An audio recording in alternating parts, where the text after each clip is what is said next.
us the word of the day.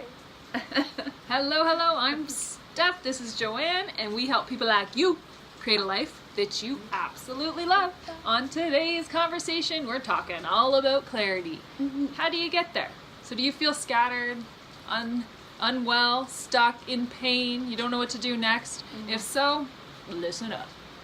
All right, so clarity, personal love of mine. This is the first step to my 4-step process to success. And sometimes it takes us a whole lifetime, and sometimes it happens overnight. But we all know that feeling of clarity, that gut feeling of what to do next, how to move forward. So we're going to be sharing with you in this video some hacks of how to get clear and move forward in the right direction. Let's do this. Let's go. Clarity. Oh, man. So let's get into that feeling space of, can you remember a time where you were so clear, you knew it was a gut feeling, you knew it was the right next step, whether that's tapping into your intuition, your gut, and that clarity, how did that feel? Well, probably the thing that comes to mind talking to you was the time you came into the yoga studio. Yeah. And I was teaching a class, and I was checking Steph in, and we were just having a little conversation. I said, what do you do? And what did you say? I said, I help health coaches grow their businesses online. And I said, I need to talk to you. There was just such clarity. It's like, that's exactly what I needed. Like, just so clear. Yeah. And I said, can we have coffee? And you said? I said yes. And JoAnne, actually, I was a bit of a hermit the last 2 years. I had burnt myself out by saying yes to coffee dates. So I made a boundary for the past 2 years. I don't do that anymore. And I actually switched niches as well. If JoAnne would have asked me that 2 weeks prior, I would have said, oh, I have an online health business. So how cool is that? JoAnne's the first person I said I help health coaches grow their businesses online, as well the first person I actually said yes to coffee because it felt right. It was in alignment. So for me, I've spent ever since 10 years since I was in this big mess. The way out of that for me was to check in what feels good, what doesn't feel good. And now I know after 10 years of journaling it, I know what feels good, what doesn't, and that's how I make decisions. I don't make decisions from a place of money, how much am I going to make. I make them from a feeling good place. Oh, I love that. So that for me is the clarity. It makes it so easy to make decisions because I make them from, I step back and how does this feel? Yeah, and that's, go ahead. No, I think that's such a good question, like how does it feel? And I think for me, you know, when I'm feeling really good and then I get that, oh yeah, that's perfect, it feels really good. But I also feel that in all of our lives, we have those moments of clarity, whether it's when you decide to get married or you want to have a baby or something that's just like, yes, that is right for me. You know, that other really feeling place that's really right for me. And then so that moving from clarity, I think, has a bit of a magic in it. Hey, Steph? Yeah. And if you have heard this conversation of intuition, and you know, JoAnne and I relate on that, is we run our businesses and lives on intuition. All that means is from a feeling good place. So if you don't yet trust your gut or trust your intuition, it's okay. You can step into, how does this make me feel? And that's the first step to getting clear on the right decision for your body and your gut feeling or your intuition, which you might have heard a lot of people talking about as a little bit of a buzzword. And it's a buzzword. Nothing fancier than how does it make you feel? And the first step for me, how I go back to this time and time again, and this is the first step that I teach my health coaches, and we don't move forward until we create that clarity, because if you can imagine you're full to the top, you add on something else, no matter how beautiful and wonderful your business idea is or your next stage in your life, you'll spill over. So emptying out is actually the most important step, and we've got some tricks for you and to do that. And when I met JoAnne, she was very clear on her vision of what she wanted.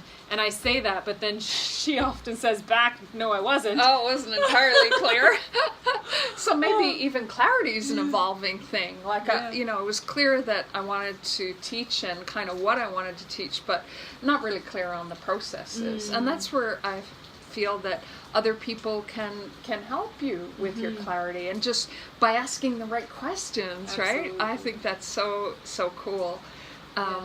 the other thing I love, Steph, you were talking about intuition and like, yeah, it's like, does it feel good to move from that place? So for me, I have a little practice where I don't take any action unless I'm feeling good. I feel like it's a simple thing we all kind of know intuitively, that you reap what you sow. So if I'm feeling good and I take action, I just trust that it's going to be proper action. And if I'm feeling bad and I'm trying to force action, well, that doesn't feel good. So No. yeah. And something that you can do right now without taking massive action and changing your whole life is you actually just take a blank piece of paper and you write down, it's your life inventory, your people, places, things you're around. You take this piece of paper with you for the next week and you just write next to it as 0 to 10. 0 is it totally drains you.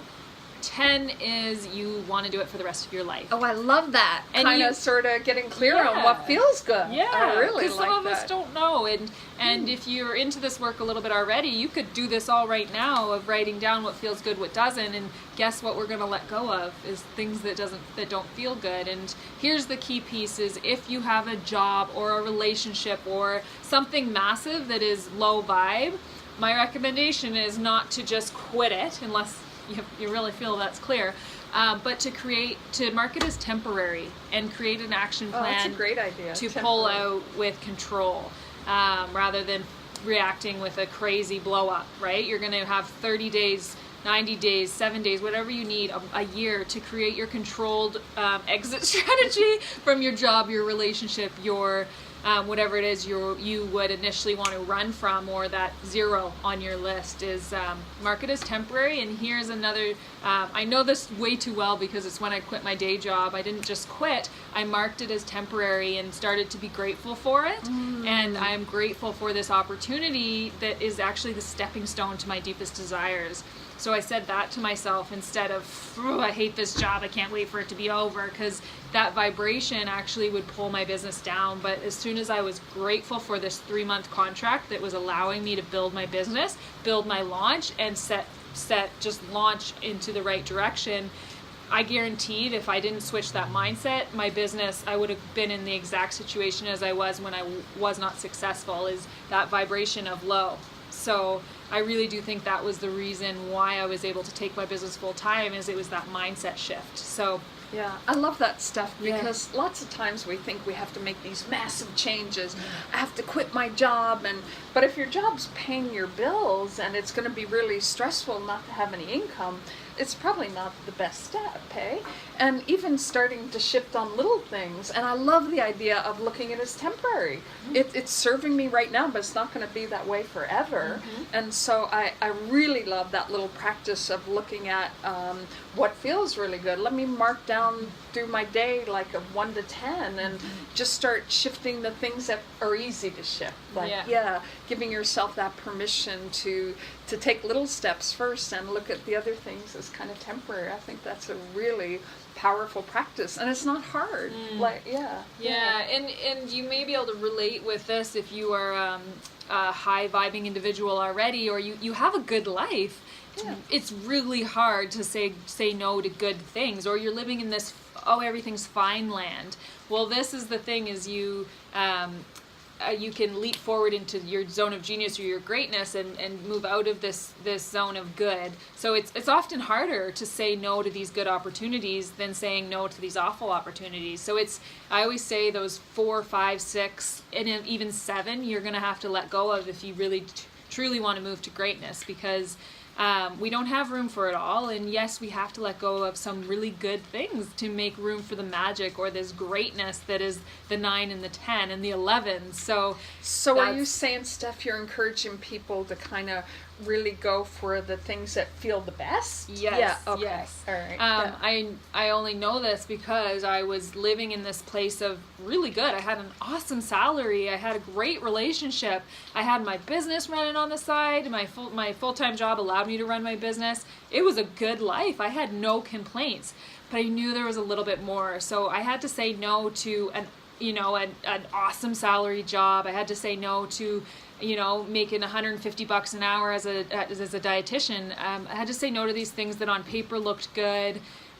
They were good. I have no denial that I was living a good life. I could have stayed in that as well when I was running my health business full time. That was I had made it with my health business. You'd think I'd just stay there and ride out the rest, but I didn't. And so did you say no to that because it didn't fill you up entirely? Yeah. Like, why did you say no? Because it filled me up about 8, but I knew I wanted and you knew there was a 10. Yeah. Okay. Yeah. So I would encourage you, if you are living in this place of things are good. Yeah. There's more. Trust me. Right. And trust JoAnne. JoAnne knows this too, and we can feel that of living on total fulfillment. And the minute I switched from coaching people in health to coaching people to have their freedom. So originally my desire was to have my health business, to have the freedom for myself to go and meditate for 10 days. So that was very self-oriented, selfish. And, all that I've learned in meditation is that's a good feeling, but the minute we have this metta, this compassion, this desire to give to others, it's a whole new level. So this is actually my new work, is to help people find that freedom for themselves. It's no longer about my own freedom, but it's about helping people find that freedom that I finally figured out, and I got to that good place.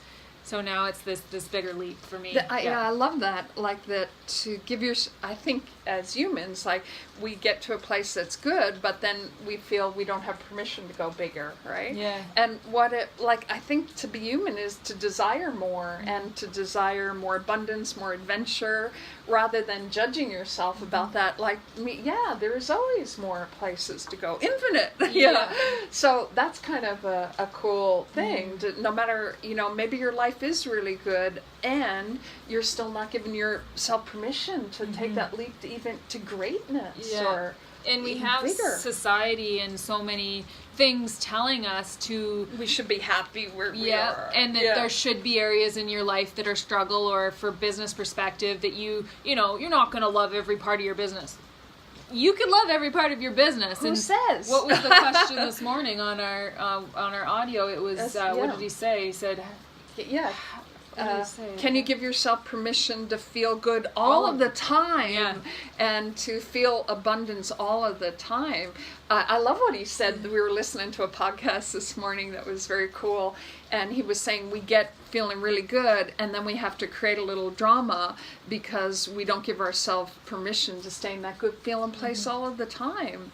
And because it's uncomfortable, and our natural, you know this better than I, our natural ability, or what is it, a protective mechanism to stay? Yeah, so the body and mind, like your primitive brain, is always wanting to protect you, so it's on the lookout for danger. It's our kind of default mode to protect you, but it's our more advanced brain that's seeking that increased creativity and desires, and we have to kind of consciously choose that, whereas the primitive brain will go into fear to protect you naturally, but you kind of have to choose the creative space and give yourself that real permission to that it's okay to desire more, that there is more available to you, and that it is really okay to feel good a lot of the time. But a lot of our society doesn't teach us that. They kind of teach us we have to suffer to get anything good. And so a little hack on that, if if in your immediate environment you don't have these people, if you have the internet connection, your people can be podcasts, audios, and my secret tip to you is just surround yourself by this energy and this positive affirmation of, yes, you can feel good all the time, and yes, it is possible. Because if you do have society or your job or your family, it's okay. You can actually overload yourself with audios are my favorite, and a personal connection every day for 90 days. I surrounded myself. I listened to the same audio it was a 77 business affirmations by James Wedmore when I was quitting my day job, to really keep my mind in that decision, in that clarity that yes, this is what I'm going to be doing, and this is my choice. And I didn't allow those conversations. I didn't shut my family and my friends out that didn't believe in me, but I just didn't shine a light on that, right? Mm-hmm. So I think clarity and desire for abundance and more is our birthright, but we have to give ourselves permission to kind of go to that space and recognize we have the power to do it. Yeah. So just to wrap this up, I do am so firm believer of, if your coffee cup is all the way full, it could be full with really good things, but say you add in your business, it's going to overflow, you're going to get burned, even if you love your business. So do yourself a favor, if you really truly want to take your business full time or go to this other greatness, you actually have to empty out even good opportunities to make room for that magic. Otherwise you fill over, you're stressed out, you're burnt out, you get burnt, and you're right where you started, right? Yeah. Full coffee cup of okay, good stuff, right? Look for the good feeling places. Give yourself permission to feel good. Thanks for watching, guys. Yeah. You can find more of us, free trainings and support in the links below. Our free community groups, Mind Body Solutions with JoAnne, and Work Smarter Not Harder with Steph. Bye. Thanks for watching. Bye. Bye. Bye. Bye.